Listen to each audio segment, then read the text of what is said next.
How would you say, from a communication standpoint, in times of conflict resolution, tough conversations, how would you encourage those in organizations that are leading people to be able to have those conversations and communicate with them effectively? The first responsibility of a leader, Max Dupree says, is to define reality. And reality is that if you're working together as a team, you're going to have problems. That's the reality. In the beginning, the first conversation I have with you, I say to you, we will have tough conversations. Quick question for you. Are you ready to become the leader you've always wanted to be? Because at Maxwell Leadership, we believe everyone has the potential to lead with impact and purpose. It's not about a position. It's not about a title.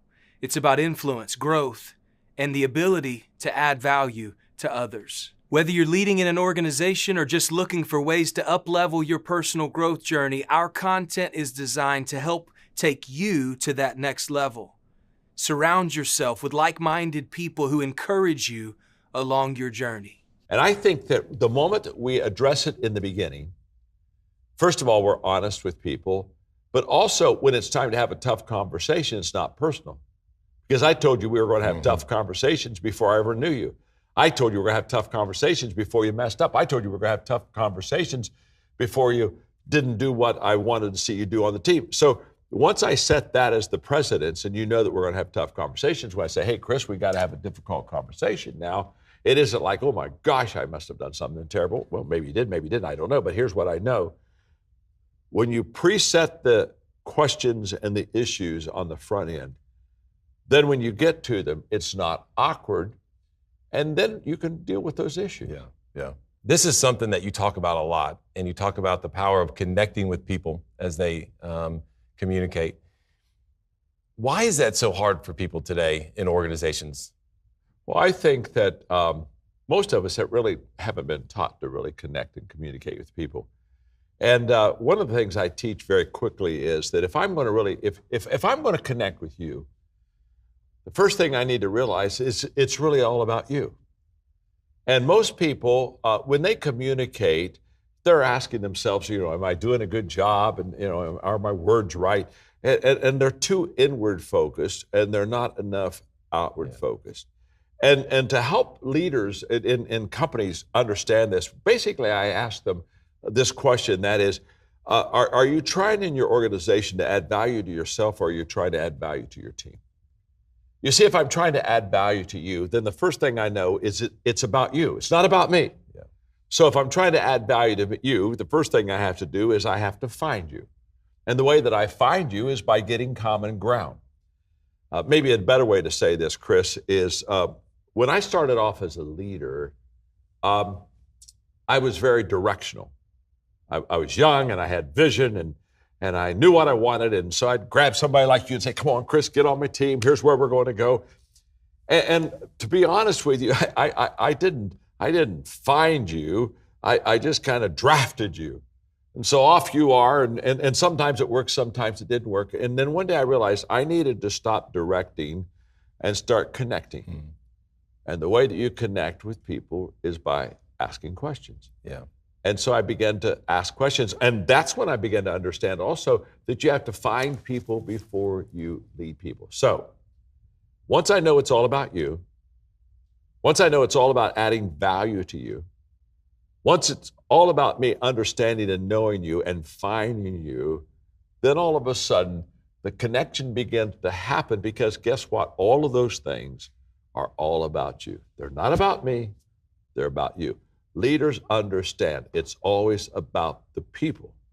Once you connect with the people, once you get buy-in with the people, everything else works. People won't really go along with you unless they can get along with you. Stanford research says this: your success, my success, anybody's success in this profession, 87% of our success is people knowledge, and only 13% of our success is product knowledge. In other words, Stanford research basically says that your success and my success is going to be more determined by our ability to get along with people, add value to them, connect with them, than anything else in our life. And that is exactly what I've discovered. During the Enron scandal in America in 2001, my publisher, Time Warner, asked me to write a book on business ethics, and I told them I couldn't. They asked why. I said, because there's no such thing as business ethics. There's just ethics. A young man came up and gave me a book to sign, and he looked at me and said, I've decided that I want to do what you do. He said, I've watched you teach leadership, and people are loving it, and wow, they paid a lot of money to come. He said, I want to do what you do. I said, that's good. That's real good. I said, let me ask you a question. Would you like to do what I did so that you can do what I do? Now, you see, that's the question. It's not, would you like to do what somebody that's in your business is doing successfully now? Oh my gosh, I want to be at the top of the ladder. I want to make a lot of money. I want to have a lot of clients. That's not the question at all. Would you like to do what they did before you could do what they do? It's the did that's the challenge. We all want the success. We just don't want to climb the mountain. And I tell people all the time that the did comes before the do. And by the way, if you don't do the did, honestly, you're in deep doo-doo. I promise you. There's no such thing as doing it great without having to go through the adversity, the uphill climb. That's huge. So I want you to understand that to get a return on failure, you just have to embrace hard. That's what I tell my players around me all the time. That's why in my 7 companies, I tell my teams all the time, this isn't supposed to be easy. Making money isn't supposed to be easy. It takes a lot of work, takes a lot of effort, takes a lot of creativity, takes a lot of time. Everything worthwhile is uphill. Our problem is we have uphill dreams,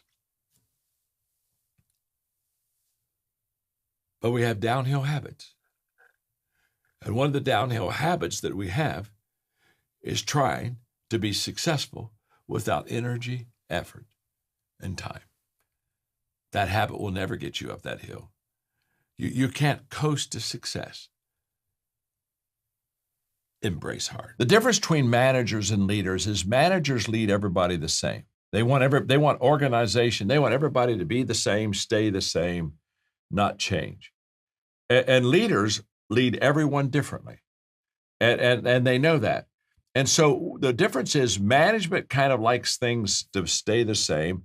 Leaders understand that things are always going to change. And they realize the best leaders are going to get out on the front end of change and be creators of change instead of being resistors of change. In fact, the challenge of every leader, regardless of who they're leading, is to keep their people moving. I mean, that's what leaders do. They move people and people stop.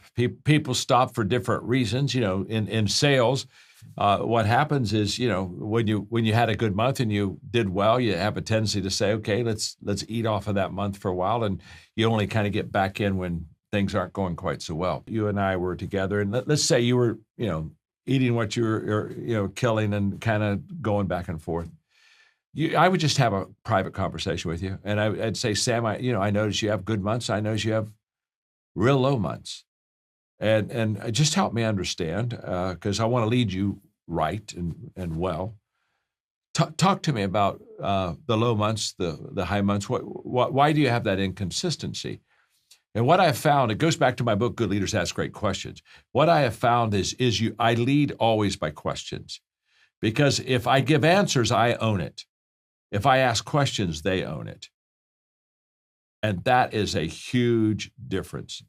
And so what I do is I'll share with them. I'll say, talk to me about your low months and why do you have that? And I listen to them. I listen very carefully to them.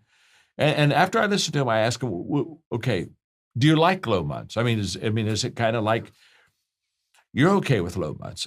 Because if you're okay with them, there's not a motivational tool in my bag that can help you. I just have to realize this is who you are and this is what you're going to produce, and then give you the time that I'm going to give you based upon who you are, and so I really allow them to express themselves, and the reason for that is, if I allow them to tell me why they have low months in that whole process, very quickly 2 things happen. awareness really rises. Because, when people say they're self-aware, they're not self-aware. The only self-awareness anybody has is somebody walked in their life and it made them aware of it. And because we all have blind spots. So when you start asking questions and interacting in that kind of a private setting, asking these questions, two things really come to fruition. And one is awareness. All of a sudden they think, wow, yeah, I guess I would rather not have low months. Well, let's talk about it in that whole process. And then the second thing is an understanding of how I'm going to lead you. I would look at you and say, when you have a low month, do you want me to kick you in the butt? What do you need from me? Or do you want me to let you go and just basically say that's who they are? And if that's the case, you're just going to give me leadership time for other people. And again, ownership and awareness comes out of asking questions, which just becomes absolutely huge because now they have to own it, and they're aware of it, and I have an understanding how to lead them. I have no desire to have a thought-provoking question. I have a desire, though, to know the person. I never go in with a preset of questions, except the first one, which is basically help me understand where you are. And this is my observation, and is my observation correct? Because maybe I'm not seeing it correctly. But I always let the person at the conversation determine the next question, because I think that what's more important than a series of questions to ask is a seriousness about asking the questions. People can tell when you're authentic with them, and they can tell when you have, I've got 4 questions, I've got them laid out here. They can tell that versus, okay, I see where you are now. Oh, I had no idea. Okay. Now I've got to ask this question. Now, when people say, okay, that doesn't help me very much, it does help you. And here's what I'm going to say to you. When people say, well, you just, you've got a lot of wisdom there. I don't think I would have that wisdom to go into a conversation and let it unfold, to ask questions. And I would say you don't in the beginning, but that's how you get that wisdom. Wisdom is birthed out of experience that's tried. And so when I started off, I didn't know how to flow with those with their life either. But the longer that I did it, the more I understood how to do it. And today, when people hear me do it, they say, "John, you're a genius." I said, "No, I'm not a genius. I've just done this 10,000 times, honestly." And after a while, after a while, you just say, "Oops, that was a dead end. I don't think I'll go there anymore." And so you learn. I think it's very essential to have authentic conversations. I do not appreciate people not being truthful with me. I tell people I care for you too much to ever be fake, and I care way too much for you not to constructively try to help you. I'm not going to allow you to stay where you are. You may allow yourself to stay where you are, but I'm going to do everything I can not to move it. But what I tell people all the time in my organizations is, I unconditionally love you. So let's start right there. Your family. Okay. Now that we've got that settled, you have to earn my time. I don't unconditionally give my time out. You have to earn my time, and you earn my time by producing. You earn my time by producing. And so when you say, well, John, you're spending a lot of time over there with Joe, and boy, Susan's getting a lot of your time. I look at you very simply and say, it's because they're producing. When you produce like Joe and Susan, guess what? You get my time too. And so, you don't have to earn my love, but you do have to earn my time. And I'm very clear with that with everybody, and they understand that. And that really works. That really works. And so when they complain about not having enough time, there's a reason for that. At Maxwell Leadership, you'll learn directly from John C. Maxwell and a team of experts who've helped millions of leaders worldwide. It's not just about improving your career, it's about becoming the best version of yourself and making a lasting impact.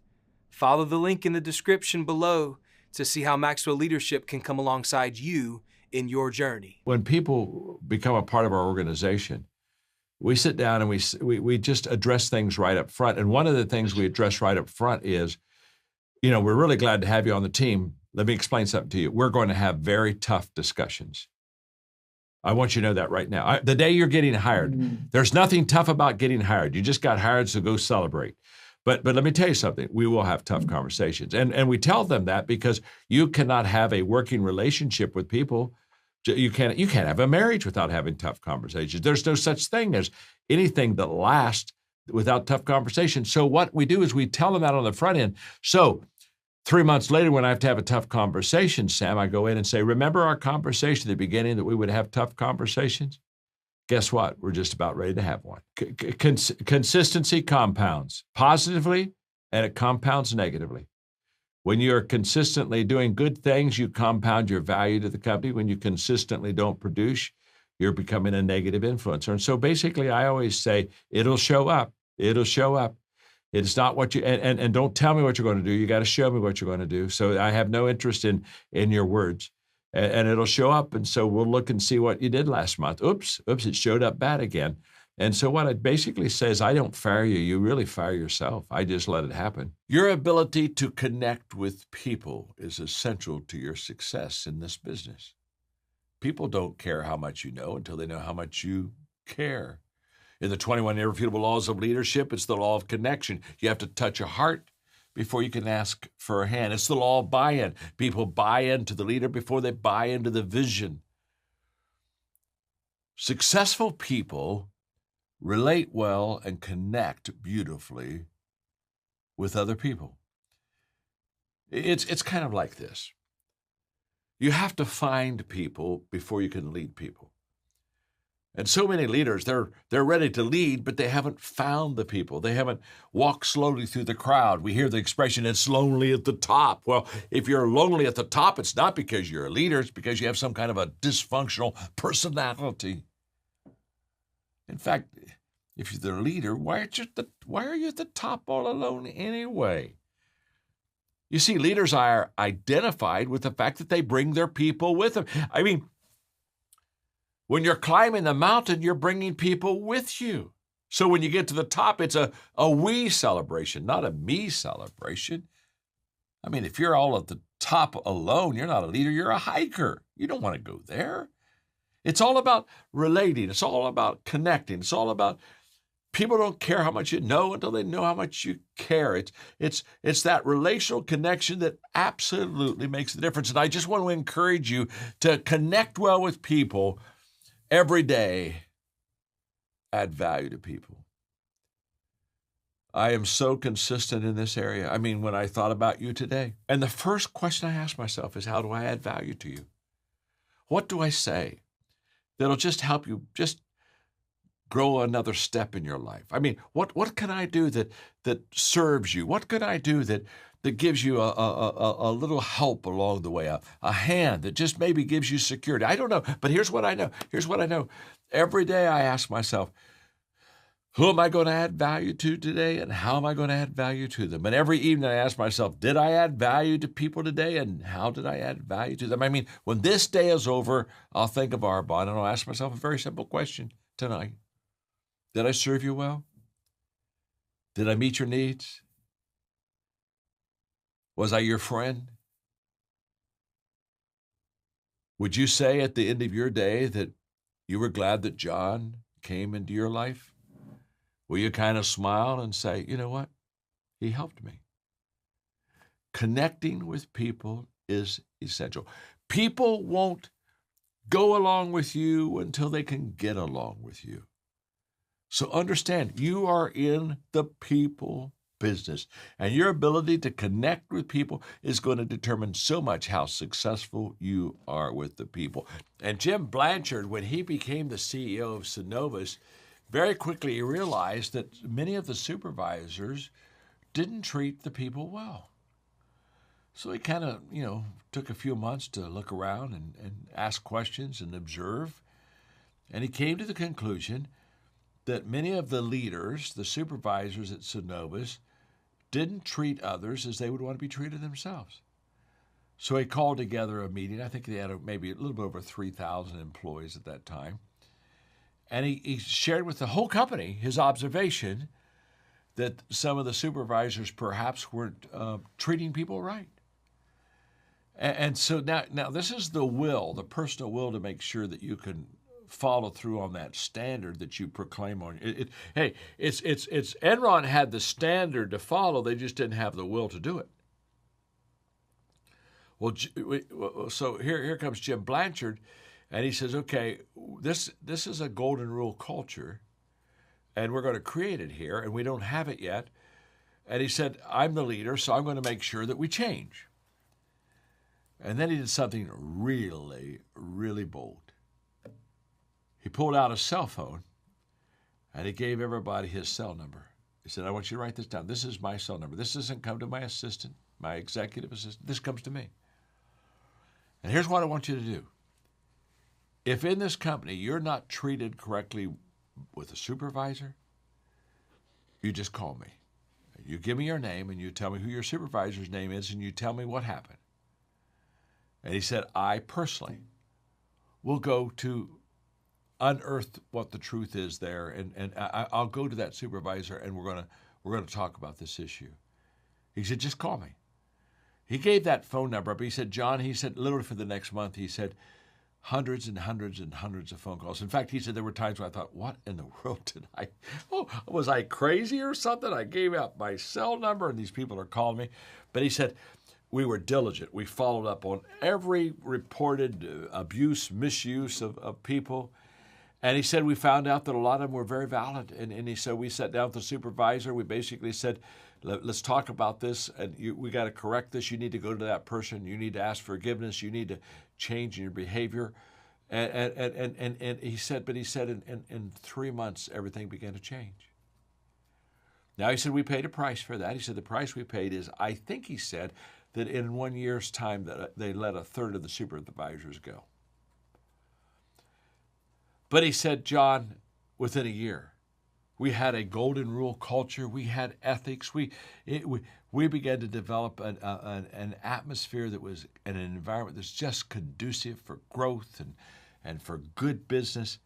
And it was just huge. It was just huge. Well, it's a perfect example of not only having a standard, but a will. My father was growing up right after the Depression.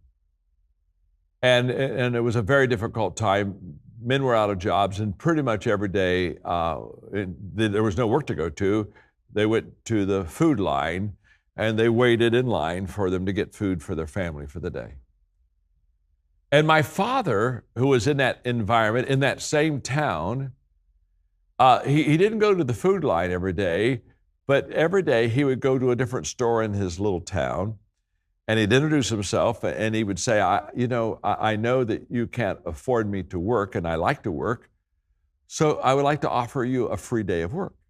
And the store owner, maybe at the hardware store, would say, well, what do you mean by that? He said, well, I like to work, and so can I just work for you for free today? You won't owe me anything at the end of the day, but I'd like to help you. Are there some things you need to have done in the store that you haven't been able to get to? And the owner would say, now listen, you got to understand, son, because my father at that time was just in beginning high school. He'd say, well, now you have to understand now.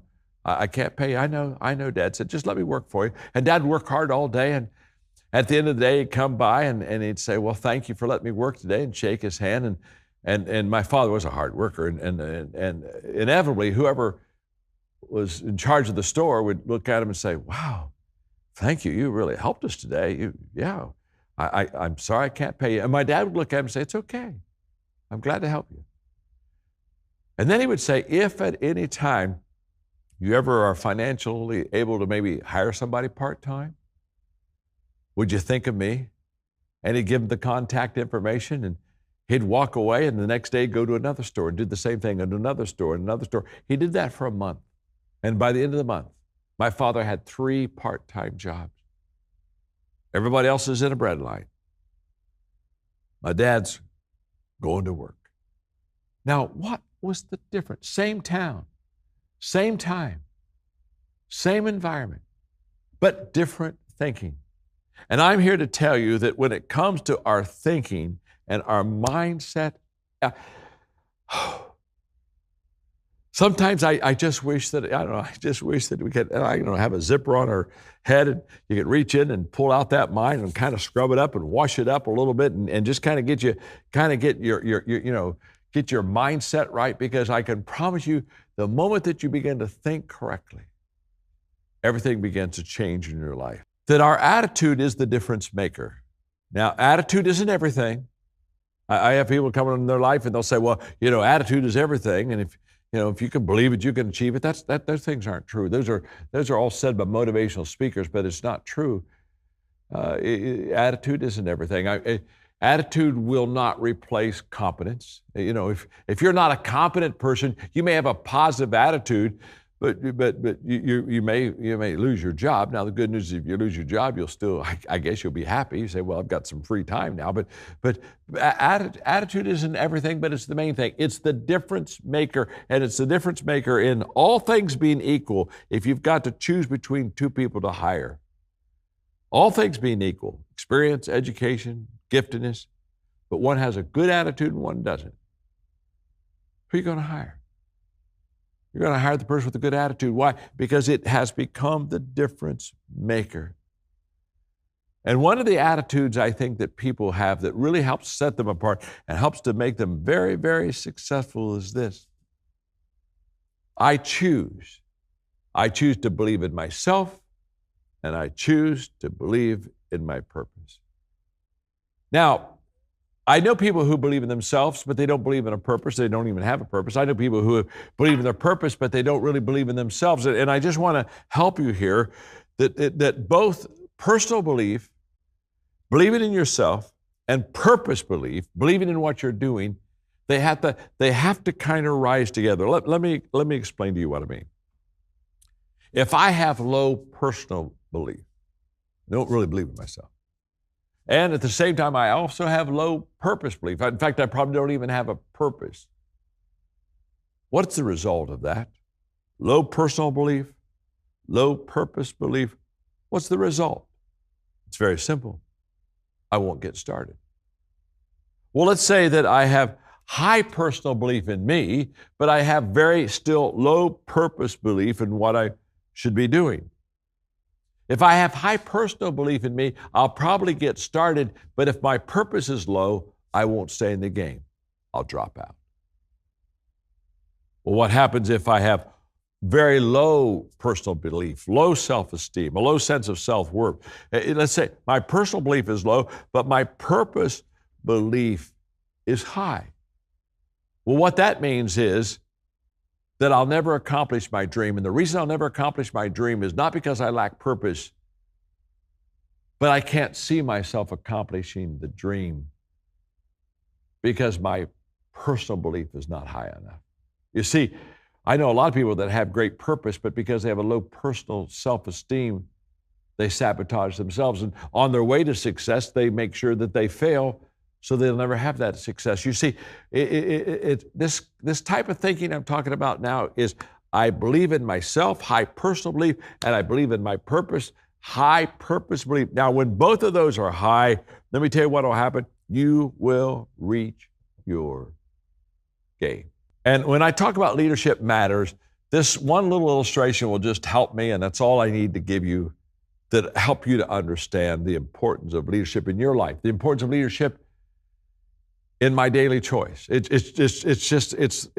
you know, everything rises and falls on leadership. The better you lead, the more successful you'll be in that business. So here's the law of the lid. Let's say that this left hand represents my leadership lid. Now, my leadership lid this is how well I lead. This is my leadership skill level, okay? So this is my leadership lid. Now, whatever this lid is, this is the lid that keeps me from doing better, going higher, and being more successful. Because if this is my leadership lid and this is my business, my daily choice business, my daily choice will come under my leadership lid. Never go higher. It can't. There's a leadership lid on it. My leadership determines the size of my business. That's why we call it a leadership lid. So if from a 1 to a 10, let's say I'm an average leader, I'm a 5 as a leader, that's my leadership lid. What that means is my business at Daily Choice, it's going to be a 4. And let me tell you what it's not going to be. It's not going to go above that lid and become a 5, 6, or 7. It can't. The lid determines the size of the business. Your leadership determines how successful you're going to be in my Daily Choice. And if you're ready to lead with confidence, add value to others, and invest in your own growth, click the link below to learn more about how Maxwell Leadership can help you achieve your goals. Don't forget to subscribe for more tips, strategies, insights from the world's top leadership experts. Keep leading, Keep growing, and let's turn your passion into purpose and profit.